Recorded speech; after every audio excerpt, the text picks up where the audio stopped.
All right, everyone, this is Phil with Phil's Osophy. For today, it's another story time, right? So what am I going to share today? Today, I'm going to share with you the most fucked up prank I ever pulled on anybody. It's been about 15 years since I did the prank, and it still holds up as the most fucked up. I did it in fucking high school, okay? Now, I don't really need to give a trigger warning because it's not... It's not fucked up like it's regretful. I didn't really harm nobody was harmed, but it's a little bit traumatic and weird, okay? So, and the only other other thing I'll give in the intro, it's kind of like a claim to fame, because here's the thing. This story is so fucked up that, okay, when I reached my peak in my psychedelic band, when I was, like how every band like has, their highs and their lows. I was in my high, and I was getting to know so many different fucking musicians around the US. Like in every type of genre, you just communicate. I'm great at communicating, so I got to know all these people, and I ended up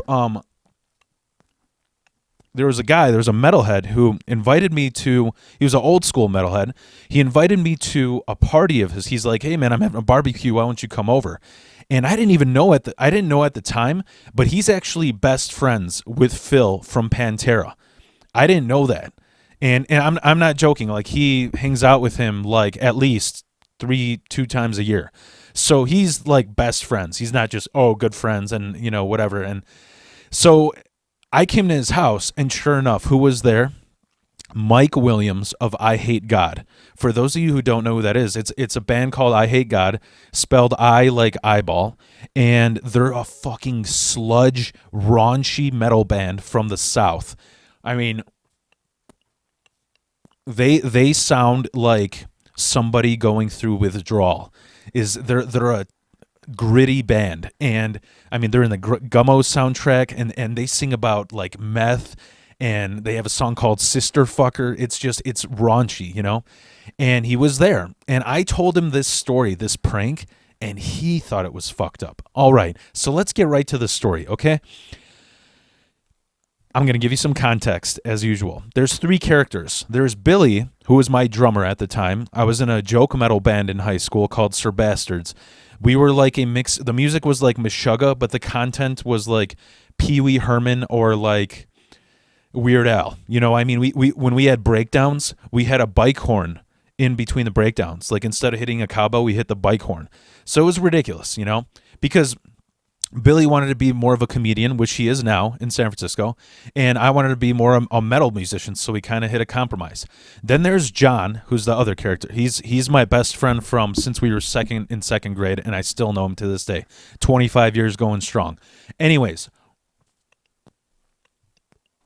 the other context that I'm going to give you to this story is, the reason why this is so scary is because I grew up in a neighborhood where there was a lot of Satanist rumors that were around all the fucking time. Long story short, the reason why they were around is because there was a satanic cult.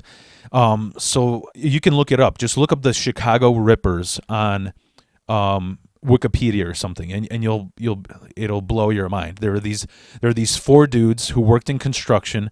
Weird coincidence, they were employed by John Wayne Gacy, and they started kidnapping women, boring holes in their chest, and fucking the wounds. Anyways, so there was a huge Satanist scare in my neighborhood because all this, a lot of the people suspected that it was all done in the woods. And where I grew up in the city, I grew up kind of on the border of Chicago and the suburbs. So there was woods all around me, like forest preserve, So anyways, let's get to this story. So I was about 15 or 16 years old. It's summer, in between, like right after our first year of high school. And we were just super excited to get high for the first time. I mean, we were watching all these like Cheech and Chong movies, and Half Baked came out, and I was like, what are these guys so giddy for? Why are they so, like, I was so fucking excited to finally get high, and we were finally going to. The thing is, Billy, my drummer, his dad was, I'll be honest, a fucking asshole. His dad was a typical union asshole. I mean, he was like he's like one of those guys who's like, oh, you guys don't have a job? It's so what if it's summer in high school? You don't have a job? What are you, a fucking pussy? What are you, gay or something? Like, he was one of those guys. He looked like Zangief from Street Fighter 2, and he was a garbage man for the city. And he was a fucking asshole from what I remember. Sorry, Billy. But anyways, so Billy had to work like crazy all the time since he was 15. And he worked at this pizza place. So we were like, all right, well, we'll pick up the weed from the guy, and then when you get off of work, we'll get high. We picked up the weed incredibly early. And I looked at John, I'm like, dude, we got like 5 hours to kill. Let's fucking try this shit. I think we got like an eighth. And I was like, dude, we can smoke some of this because none of us know what an eighth is. We won't be able to tell the difference. And to this day, I still don't remember what an eighth is. Is it 3.5 grams or 6.5? I still don't. I haven't smoked in a while. But anyways, so I told John this, and he's like, all right, whatever. Let's not fucking be assholes. Let's just very little. I'm like, okay. Now, John and I'm not joking. We learned how to build fires when we were in first grade from fucking Cub Scouts. At least I did. I don't know about him. But since second grade, because that's when I started hanging out with him. And ever since I've known him, we would sleep over at each other's houses every weekend, if not every other weekend. And we would have a fire in the woods. We did it all the time. I even burnt the woods down one time, but that's a whole other story. Anyways, so we had this special spot that we had about a mile from my house. I mean, it was special because it was about 20 yard. It was like a 20 yard circle. All the trees had rotted off, and they built like a fireplace in the middle. Then another tree fell down, so you can sit on this log like around the fireplace. So it was where everybody went to get. It was where all the bums went to get fucked up, and we always went there to have a fire and this time try and get high. So we went there, right? We try and get high, and I immediately just got really giddy. I was like skipping around and laughing, and John was always like the silent, reserved type. He was like the guy on the couch in Half Baked. You know, he kind of just was like, what are you doing? You're fucking weird, man. Like, I was always the guy being a jackass, and he was always the guy laughing at me sitting silently, you know? Like Jay and Silent Bob, basically. So I'm jumping around and I'm being goofy, and then I find a safety orange spray can because they were spraying, you know, when they spray the lines for like electric lines or water pipes. So I found it, and I'm like, oh shit, I got an idea. And I started spray painting a pentagram across this entire circle of the fireplace. Then I started putting symbols on each, like made up symbols. Like I was like, you know, half a Japanese symbol. So it looks like a satanic symbol. And then we're about to leave, and John's like, what the fuck are you doing? Why are you spraying that? You're fucking stupid. What are you doing?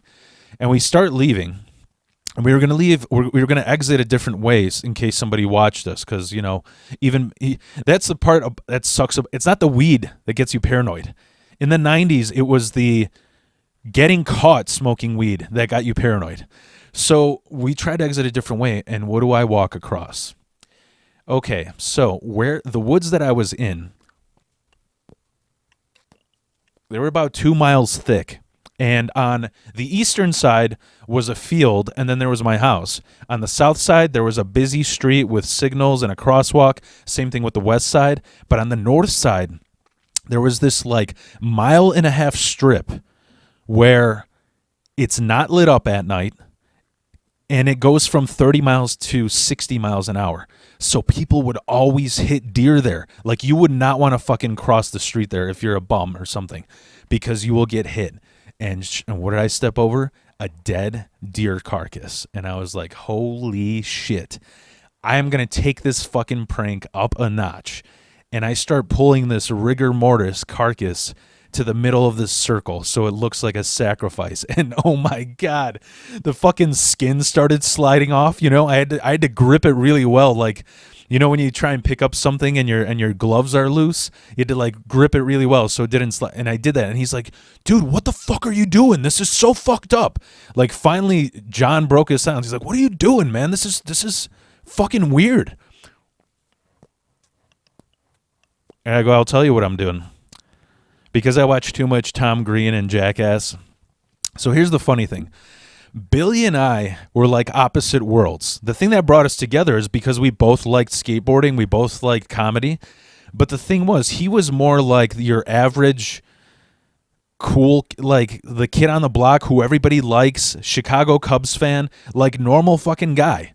And I was like this outcast. I was always the black sheep, the guy who everybody picked on and stuff.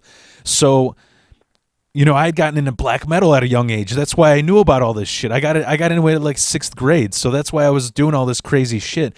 So we were worlds apart. So I was like, I told John, I go, "Listen, here's what we're going to do. We're going to go home right now. And because we're high and laughing, when Billy comes around, we're going to pretend like none of this happened.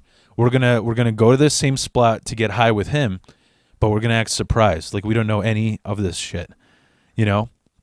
And he's like, "Dude," he's like, "Why do you want to do that?" I'm like, "'Cause the first person who laughs doesn't get to smoke anymore." He's like, "I'm not going to laugh. This is just fucked up." So we went home, and sure enough, we waited for Billy. I'm laughing the whole time. I couldn't stop laughing for like 2 hours because I was, this is such a great idea, you know? I've never felt like, it's one of those moments, you know, in life where you feel like, oh shit, my sanity has left the building. And so Billy comes by. And I was just way too giddy. We're walking across this field, back into these woods. He's like, "Hey, how's it going, guys? What have you guys been up to? What are you assholes been up to?" We're like, "Oh, nothing. We're just, you finally got here, man. We want to fucking get high. What the fuck? It took long enough." And he's like, "All right, who gives a shit? Let's go." He's like, "You want to go anywhere?" I'm like, "Yeah, let's go to the spot." He's like, "No, it's too far." I'm like, No, it's the perfect spot. Let's go." And we go there. And the look on his face, oh my God. He was just like, "Holy shit. What's going on? What the fuck is going on here?" I'm like, "Yeah, what is going on here? What is this? Oh shit, I think I seen one of those stars. Isn't that like on a Slayer album?" He's like, "Yeah, it is. It's the fucking Satanists." I'm like, "What Satanists? What are you talking about? This is deers die all the time." He's like, "Yeah, but it's a star and there's a fucking deer in the middle. This is they fucking killed some deer. There's fucking Satanists here. Those fucking pieces of shit." I'm like, "Holy shit. What else do you think they do?" He's like, "I don't know. I heard they rape kids and they abduct women. This is dude, let's leave right now. Let's leave." I'm like, "Yeah, but what do you want what can we do? They left. They're not here. Let's get high."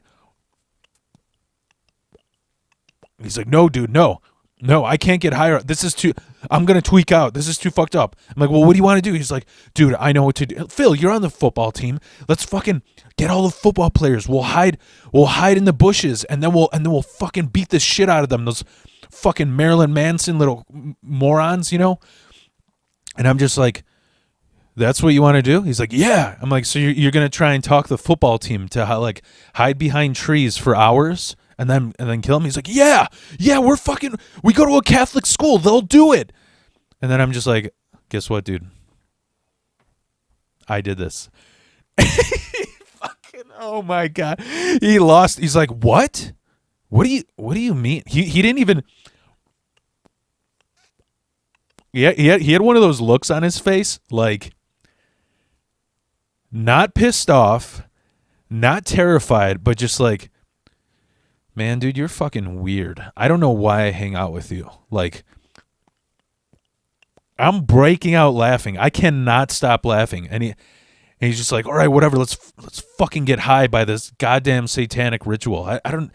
This is fucking. Don't ever fucking do this shit again. This is fucking weird. All right. This is. I'm not gonna be friends with you if you ever do this again." So, anyways, that's the most fucked up prank that I've ever done to anybody. As you can see, nothing was hurt. I guess it was a little desecrated, but I mean, you know, it would have rotted on the side of the road anyways. So that's the most fucked up prank I ever did. I hope you enjoyed it. Let me know what you think about it. If you like it, subscribe and maybe enjoy some more stories of mine. Check it out. Peace be with you.